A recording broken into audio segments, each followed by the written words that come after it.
Pio Waka Tutuputu Leventus Peso Dise Hasnat Abdullah Leventus সেনাপ্রধানের দিক থেকে মূল ভেটোটা ছিল যে ডক্টর মোহাম্মদ ইউনুস কেন, why not any other person. Doctor Muhammad Yunus নামে মামলা আছে, তিনি একজন কনভিক্টেড পার্সন। একজন কনভিক্টেড পার্সন আসলে কিভাবে একটা দেশের প্রধান উপদেষ্টা হতে পারে? আওয়ামী লীগ একটা লোককে একেবারেই দেখতে পারছে না, এবং বাংলাদেশে তো আলটিমেটলি 30-40% পিপল আওয়ামী লীগকে সাপোর্ট করে। এই 30-40% পিপলের মতামতের বিরুদ্ধে গিয়ে একটা লোককে প্রধান উপদেষ্টা করা উচিত? সেনাপ্রধান লাস্ট আমাদেরকে বলেছিল যে আমি বুকে পাথর চাপা দিয়ে এই সিদ্ধান্তটা মেনে নিচ্ছি। তিতা লাগিছে আমারে যারা বলতেন আমি আর্মি চিফের পিছের লাইগা দেশের ক্ষতি করতেছি, তারা কোন গর্তের মাল এবার বুঝলেন তো। ওয়াকার 5ই আগস্ট থেকে বিপ্লবকে ব্যর্থ করার মিশন নিছে। ওয়াকারের মিশন না, মিশন কার সেটা আমরা দেখিচ্ছি। ওয়াকার 5ই আগস্ট থেকে ভারতের প্রেসক্রিপশনে চলিচ্ছে, যা যা করছে সব ইন্ডিয়ার প্রেসক্রিপশন। বিক্রম মিশ্র আসছে বাংলাদেশে ওয়াকারের সাথে ঘুটু করতে। ওয়াকার হাসিনার বোন জামাই, হাসিনার পরিবারের একমাত্র সদস্য যে বাংলাদেশে আছে। ওয়াকার কোন প্রোটোকলে বিক্রম মিশ্রের সাথে দেখা করে? বাংলাদেশের সার্বভৌমত্ব কোন রাষ্ট্রের কাছ থেকে সংকটে পড়তে পারে? ইন্ডিয়া তো। সেই ইন্ডিয়ার সেনা প্রধানের সাথে বাংলাদেশের বিপ্লবোত্তর অবস্থা নিয়ে আলাপের কি আছে ওয়াকারের? বিক্রম মিশ্রের সাথে কিভাবে আলাপ করে সে? সবচেয়ে বড় কথা, বিক্রম মিশ্রের সাথে সে আলাপ করার আগে কোন অনুমতি নিছে? নেয় নাই। এই ওয়াকার 600-র বেশি আওয়ামী লীগার খুনি পুলিশকে রক্ষা করছে জনরোষ থেকে, তারপরে নিরাপদে পার করে দিয়েছে সবাইকে। আয়না ঘরগুলোর এভিডেন্স ধ্বংস করছে ওয়াকার নিজে। প্রফেসর ইউনূসকে আয়না ঘরে ভিজিট করতে বাধা দিছে ওয়াকার নিজে, তারপরে আঙ্গুল উঁচায় হুমকি দিছে। কেউ না, আমি একা রুখে দাঁড়াইছি ওয়াকারকে। আমার বিরুদ্ধে চলে গেছে সবাই, আমার বিরুদ্ধে কি ভয়ঙ্কর ক্যাম্পেইন চালাইছে এই ওয়াকার আর তার সাঙ্গপাঙ্গরা। আমি কারো নাম বললাম না, আপনারা চেনেন সবাইকে। ওয়াকারের আসল মিশন তাহলে আসলে مع هيومانيتي يا اخوان كل تبرع بيوفر غذاء مي ورعايه للارامل আসওয়ানে মনে হয় একটা গল্প পড়তাম, গনি মিয়ার গল্প। আমার বয়সী সবাই জানেন। গল্পটার শুরুটা এরকম ছিল, গনি মিয়া একজন গরিব চাষী, তার নিজের জমি নাই, সে অন্যের জমি চাষ করে, এরকম আর কি।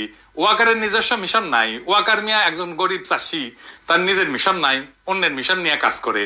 চাঁদের যেমন নিজের আলো নাই, সূর্যের আলো প্রতিফলিত হয় চাঁদের পিঠে পড়ে, ঠিক একইভাবে ওয়াকার আসলে ইন্ডিয়ার মিশন পালন করে। ইনফ্যাক্ট আর্মির জেনারেলরা বেশিরভাগই ইন্ডিয়ান লেসপেন্সার। এদের মেরুদণ্ড বেচা দিছে মোদির কাছে, আর বিসি দিছে কার কাছে জানি না। এদিক সেদিক করলে বিসি ধরে চাপ মারে। এই ইন্ডিয়ান মিশন কি? ইন্ডিয়ান মিশন একটাই, আওয়ামী লীগকে ফিরে আনা, আবার বাংলাদেশে তাদের রাজনীতি করতে দেওয়া। বিএনপি কে প্রতিশ্রুতি দিচ্ছে ওয়াকার আর ইন্ডিয়া সামনে নির্বাচনে বিএনপি সরকার গঠন করবে। যদিও আওয়ামী লীগ অংশ নেবে, কিন্তু আওয়ামী লীগ তো কোনো বড় দল হিসেবে সংসদে থাকবে না। তাহলে ইন্ডিয়ান দখলদারিটা মজবুত হবে কি দিয়া? সেটার আবার আর একটা তরিকা আছে। ইন্ডিয়া কখনোই বাংলাদেশে তার দখলদারি মজবুত করতে পারবে না যদি না সমাজে, রাজনীতিতে ইন্ডিয়ান ন্যারেটিভ গুলা বজায় না থাকে। কি কি সেই ন্যারেটিভ? মুক্তিযুদ্ধ, ধর্মনিরপেক্ষতা আর অসাম্প্রদায়িকতার পক্ষে বলতে হবে। জামাতকে বাংলাদেশের শত্রু বলতে হবে, ধর্মীয় উগ্রবাদের বিরুদ্ধে বলতে হবে। ঠিক এই কাজই করতেছে বিএনপি। দেখেন, সে অসাম্প্রদায়িকতার কথা বলতেছে, ধর্মীয় উগ্রবাদের কথা বলতেছে, ধর্মনিরপেক্ষতার কথা বলতেছে, মুক্তিযুদ্ধের কথা বলতেছে, চেতনার কথা বলতেছে, 72-এর সংবিধানের কথা বলতেছে। তার মানে আওয়ামী লীগ যা কিছু বলতো তার সবকিছু এখন বিএনপি বলতেছে। বিএনপি হয়ে উঠছে নতুন আওয়ামী লীগ। ইন্ডিয়া বিএনপি কে সেট করলো সরকারি দল হিসেবে। এখন তো বিরোধী দল লাগবে। এটা ইন্ডিয়া বিরোধী দল ঠিক করে দিতে চায় বাংলাদেশে। আওয়ামী লীগের জন্য জাতীয় পার্টি ঠিক করে দিয়েছিল বিরোধী দল হিসেবে। জাতীয় পার্টির নেতা হারামজাদা জিএম কাদের নির্বাচনের আগে ইন্ডিয়া যাইতো আর পানি পড়া নিয়ে আসতো এইভাবে। আবার বলতো ভারতের সাথে কি আলাপ হয়েছে তা কওয়া যাবে না। হারামজাদা, ওরে বাইরে রাখছেন কেন? হারামজাদাকে এক্ষুনি গ্রেপ্তার করেন। কি জন্য গ্রেপ্তার করবেন সেটা পরে দেখা যাবে, আগে গ্রেপ্তার করেন। দেখেন, ও তো মাখন খাইছে। মাখন খাইছে না? ও মাখনের জিনিসগুলো বের করা যাবে। কি কি মাখন খাইছে? ওই টাকা খাইছে, বাংলাদেশের টাকা খাইছে, ওইগুলো বের করা যাবে। ওকে আগে ঢুকান ভিতরে। বিএনপির বিরোধী দল হিসেবে ইন্ডিয়া আওয়ামী লীগকে চায়, একটা বিশুদ্ধ আওয়ামী লীগকে চায়, একটা ভালো আওয়ামী লীগকে চায়। আর এই আওয়ামী লীগ বানাইতে দায়িত্ব দিছে ওয়াকারকে ইন্ডিয়া। হ্যাঁ, গুয়ের আবার ভালো মন্দ। গু আমাশার গু হইতে পারে, ডায়রিয়ার গু হইতে পারে, শক্ত গু হইতে পারে, লেটকা গু হইতে পারে। গু গুই। আওয়ামী লীগের আবার ভালো মন্দ কি? আওয়ামী লীগ ভালো হইলেও সেটা গু, খারাপ হইলেও সেটা গু। এই ভালো আওয়ামী লীগে কে কে থাকবে আসেন সেটা দেখি। সাবের হোসেন চৌধুরী সভাপতি আর বডি সোহেল হবে সাধারণ সম্পাদক। এইভাবে আওয়ামী লীগ পুনর্গঠিত হইবে। এই পুনর্গঠিত আওয়ামী লীগ নির্বাচনে যাবে। এটাই ভারতের সিদ্ধান্ত। বিএনপি একমত হয়েছে এটাতে। ওয়াকার এটা এক্সিকিউট করার দায়িত্ব নিছে। ওয়াকার এটা ঠিক করে দিবে। সবাইকে ডাকিচ্ছে, হাসনাতদেরকেও ডাকিছিল। সব রাজনৈতিক দল এটা ওকে করে বলে দিয়ে আসছে।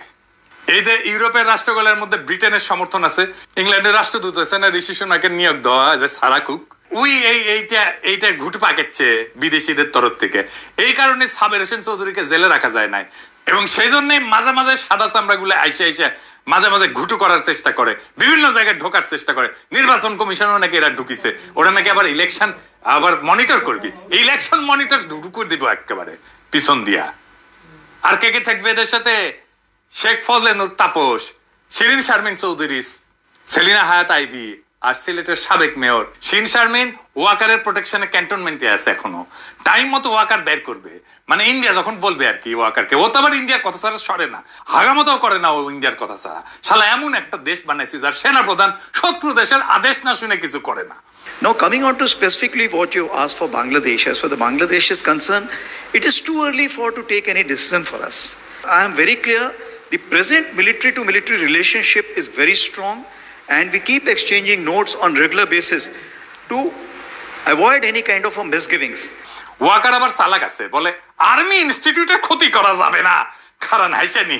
হ্যাঁ, যখন প্লট নেওয়া, গাড়ি নেওয়া, কদম ভুসি খাওয়ার হাসিনার হোকাচাটা, তখন জেনারেলরা, আর যখন বাম্বু খায় জেনারেলরা, তখন ইনস্টিটিউটের পিছে লুকায়, মানে সৈনিকদের পিছে লুকায়। 5ই আগস্টে পেট মোটা ওয়াকার সৈনিকেরা তোমার সাথে ছিল, জুনিয়র অফিসাররা তোমার সাথে ছিল। জুলাই আগস্টে তো তুমি ছিল হাসিনাকে ক্ষমতা রাখার মিশনে, হাসিনার হোকাচাটার মিশনে ছিল। 5ই আগস্ট সৈনিক আর জুনিয়র অফিসারদের বন্দুকের নল ঘুরে গেছিল জালেমের দিকে, কোন কমান্ড শুনে নাই সৈনিকেরা, নিজের বিবেকের কমান্ড শুনিছে ওরা। জেনারেলদের কেনা যায়, সৈনিকদের কেনা যায় না, কারণ ওরাই সেই সংখ্যাগরিষ্ঠ জনগণের সন্তান যারা দেশকে ধারণ করে। তোরা শালা মনে করিস দেশটা উপনিবেশ, তোর কলোনি, আর ওরা মনে করে দেশটা আমার, সেজন্য বিবেকের কথা শোনে। আর তুই যেহেতু মনে করিস কলোনি, সেজন্য ইন্ডিয়ার কথা শুনিস, তোর সব কয়টা জেনারেল ইন্ডিয়ার কথা শুনিস। এরা কৃষক শ্রমিকের সন্তান, দরিদ্র মধ্যবিত্তের সন্তান।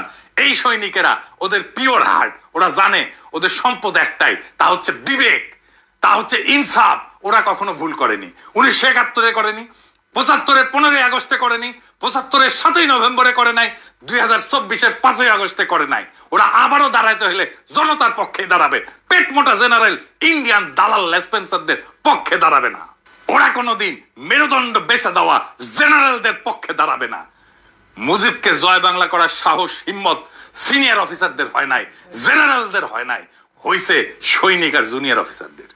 খালেদ মোশাররফের খুব ব্যর্থ করে দিছে সৈনিকেরাই, আর জুনিয়র অফিসাররা ভারতের কাছে বাংলাদেশের নতজানু আর্মির জেনারেলদের, সৈনিকেরা জুনিয়র অফিসাররাও।